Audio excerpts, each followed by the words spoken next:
இன்னைக்கு நம்ம பார்க்க போகிறது டயபெட்டிக் பேஷண்ட்ஸுக்கு கால் வலி வரக்கான 4 முக்கியமான காரணங்களை பற்றியும் அதற்கான தீர்வுகளை பற்றி தான் வாங்க வீடியோக்கள் போகலாம்.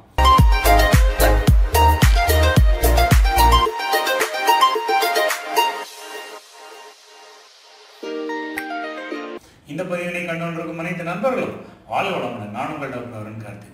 பொதுவாக டயபெட்டிக் பேஷண்ட்ஸுக்கு கால் வலி ரொம்ப காமனான ஒரு ப்ராப்ளம். அதுக்கு நிறைய காரணங்கள் இருக்கும். கரெக்டான காரணங்களை கண்டுபிடிக்கிறதுக்கு வெறும் அவங்க சொல்கிற நேரத்தை வச்சே உங்களால் ஈஸியாக கண்டுபிடிச்சிட முடியும். இது இந்த காரணத்தினால தான் வந்திருக்கு அப்படிங்கிறது 4 முக்கியமான விஷயங்கள் வரிசையாக ஒவ்வொன்றா பார்க்கலாம். முதல்ல என்ன விஷயங்கள்லாம் சேர்ந்து காலை உருவாகுதுன்னு பாருங்களேன்.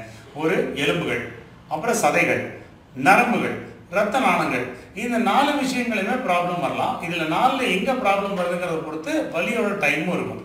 ஃபார் எக்ஸாம்பிள், காலையில் தூங்கி எந்திரிக்கும் போது எந்த பிரச்சனையுமே இல்லை. மத்தியானம் சாயந்தரம் கொஞ்சம் கொஞ்சமாக வலி வர ஆரம்பிக்குது. குறிப்பாக முட்டிலையோ இல்லை இடுப்புலையோ இல்லை குதிங்கால்களையோ வலி வர ஆரம்பிக்குதுன்னு சொன்னால் இது கண்டிப்பாக எலும்புகள், அதாவது ஜாயிண்ட் சம்மந்தப்பட்ட ப்ராப்ளம் தான். இது பொதுவாக யாருக்கு வரும்? முக்கியமாக வெயிட் ரொம்ப கூட இருக்கவங்களுக்கு வரும். ரொம்ப நேரம் நின்று வேலை பார்க்குறவங்க, டீச்சரு, ஸ்டாஃப் நர்ஸு இல்லை போலீஸ்காரங்க, இவங்களுக்கெல்லாம் வரும். எலும்பில் கால்சியம் டெஃபிஷியன்சியோ இல்லை வைட்டமின் டெஃபிஷியன்சியோ இருக்கிறவங்களுக்குலாம் வரும். டயபெட்டிக் பேஷண்ட்ஸுக்கு ரொம்ப காமனாக நாங்கள் இதை பார்ப்போம். இதுக்கான ட்ரீட்மெண்ட்டுன்னு பார்த்தீங்கன்னா நான் ஏற்கனவே சொன்ன மாதிரி வெயிட் லாஸ் தான். வெயிட் குறைஞ்சாலே வெறும் ஒரு 2-3 கிலோ குறைஞ்சாலே முட்டி வலி இன்க்ரெடிபிளாக கம்மியாகிறத நீங்கள் கவனிப்பீங்க. அதே போல் கொஞ்சம் கால்சியமோ இல்லை வைட்டமின் டி கம்மியாக இருந்தால் வைட்டமின் டி சப்ளிமெண்ட்ஸோ எடுத்துக்கிட்டோம்னு சொன்னாக்கா அது எஸ்பெஷலி சுகர் கண்ட்ரோல் நல்லா இருக்கும்போது நல்ல ஒரு பெயின் ரிலீஃபை நம்ம கொடுக்க முடியும். நம்பர் 2, ரெண்டாவது, காலையிலேருந்து எந்த பிரச்சனையுமே இல்லை, சாயந்தரத்துக்கும் எந்த பிரச்சனை இல்லை, ஒரு 5-6 மணி ஆகும் பொழுது அப்படியே கொஞ்சம் கொஞ்சமாக வலி ஆரம்பிக்குது.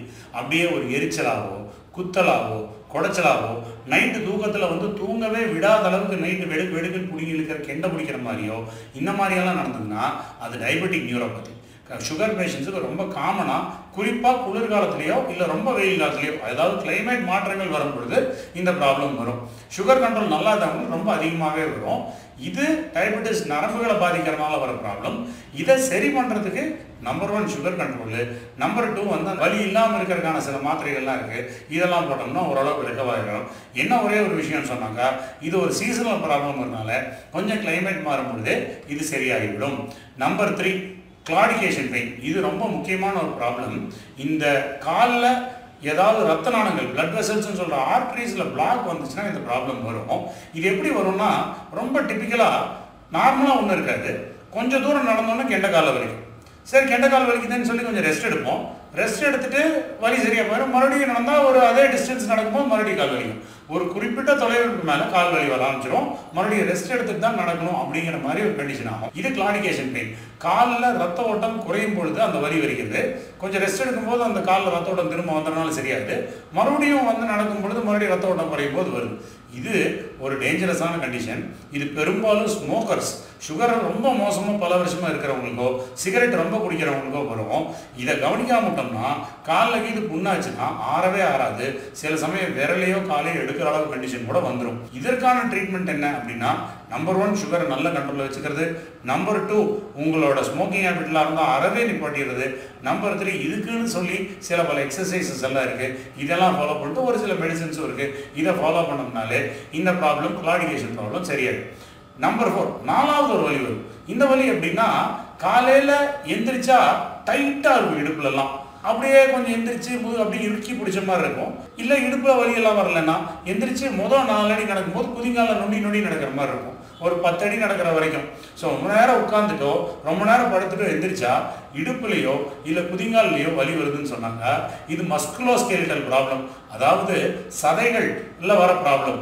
முதுகில் இருக்க சதைகள், ஈலியோசாக்ரல் மசில்ஸ், அந்த முதுகில் இருக்க மசில்ஸ் எல்லாம் இறுகி பிடிச்சாலோ இல்லை குதிங்காலில் இருக்க மசில்ஸ் எல்லாம் இறுகி பிடிச்சாலோ, மோஸ்ட்லி இதை ஃபேஷியான்னு சொல்லுவாங்க, இங்கெல்லாம் ப்ராப்ளம்ஸ் வந்துச்சுன்னா இந்த வலி வரும். இது எதனால் வரும் அப்படின்னு பார்த்தோம்னா, ரொம்ப நிறைய வண்டி ஓட்டுறவங்க இல்லை உட்கார்ந்த மேனிக்கே இருக்கிறவங்க, ஏற்கனவே சொன்ன ரொம்ப நேரம் நிற்கிறவங்க, இந்த மாதிரியான விஷயங்கள் இருக்கவங்களுக்கெல்லாம் இந்த ப்ராப்ளம் வரலாம்.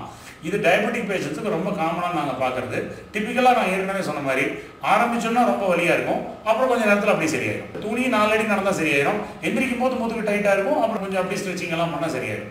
இதற்கான ட்ரீட்மெண்ட்னு பார்த்தீங்கன்னா ஆக்சுவலாக ஸ்ட்ரெச்சிங் தான், அதாவது ஃபிசியோதெரப்பி தான். ஒரு நல்ல ஃபிசியோதெரபிஸ்ட் கிட்ட போய் ப்ராப்பராக இதுக்கான எக்ஸசைஸ் எல்லாம் செஞ்சோம்னாலே என்னென்ன அவங்க சொல்கிறாங்களோ அதை ஃபாலோ பண்ணாலே அழகாக இதை சரி பண்ணிட முடியும். இந்த 4 விஷயங்கள் தான் ஒரு டயபெட்டிக் பேஷண்ட்டுக்கு ரொம்ப கால் வலி காமனாக வர்றதுக்கான முக்கியமான விஷயங்கள். இந்த விஷயங்களை நான் சொன்ன மெத்தட்ஸில் ஃபாலோ பண்ணிங்கன்னா சரியாயிடும். அதாவது எந்திரிச்சோன்னே வலி வந்துச்சுன்னு சொன்னாக்கா அது வந்து சதை பிடிப்பு மஸ்குலர் பெயின். நைட்டானா தகதாக நெறியுதுன்னா நரம்பு வலி நியூரோபதி, டயபெட்டிக் நியூரோபதி. காலையிலேருந்து வலி இல்லை சாயந்தரமான வலிக்க ஆரம்பிக்குதுன்னு சொன்னாக்கா அது போன் சம்பந்தப்பட்ட வலி. ஃபைனலாக கொஞ்சம் தூரம் நடந்தால் அதுக்கப்புறம் வலி ஆரம்பிக்குதுன்னா ரத்த நாளங்கள் ஆர்டரி சம்பந்தப்பட்ட வலி. இந்த 4 விஷயங்கள் டிஃபரன்ஸ் கண்டுபிடிச்சிங்கன்னா எதுக்கு ட்ரீட்மெண்ட் பண்ணுறதுன்னு உங்களுக்கு ஈஸியாக முடிவு பண்ணிக்க முடியும். இந்த வீடியோ சொல்ல இருந்துச்சுன்னா 4 பேருக்கு ஷேர் பண்ணுங்கள். வாழ்க வளமுடன்.